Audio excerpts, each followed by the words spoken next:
আসসালামু আলাইকুম। অধ্যায় ১ নবম দশম শ্রেণী সাধারণ গণিত বাস্তব সংখ্যা ১১ নং প্রশ্নে কয়ের সমাধান পার্ট ৯। ১১ নং প্রশ্ন ক নম্বর দেওয়া আছে, প্রমাণ করো যে যে কোনো বিজোড় পূর্ণ সংখ্যার বর্গ একটি বিজোড় সংখ্যা। পূর্ণ সংখ্যা পূর্ণ সংখ্যা হচ্ছে শূন্য সহ সকল ধনাত্মক এবং ঋণাত্মক অখণ্ড সংখ্যা হচ্ছে পূর্ণ সংখ্যা। ধরি 2x-1 যে কোনো বিজোড় পূর্ণ সংখ্যা, যেখানে x যে কোনো পূর্ণ সংখ্যা। x এর মান যদি যে কোনো বিজোড় পূর্ণ সংখ্যা বা ধনাত্মক সংখ্যা বা ঋণাত্মক সংখ্যা যদি ধরি, তার মান বিজোড় পূর্ণ সংখ্যায় হবে।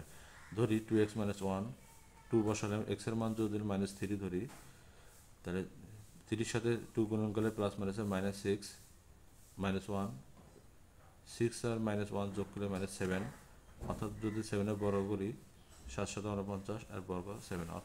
আমরা প্রশ্ন সমাধান করব। ধরি 2x-1 একটি বিজোড় পূর্ণ সংখ্যা, যেখানে x একটি বিজোড় পূর্ণ সংখ্যা।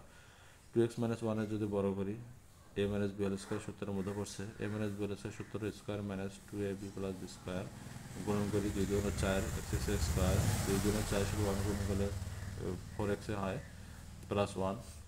4x - 4x যদি কমন যায় তাহলে একটা x থাকে, -1 থাকে, +1।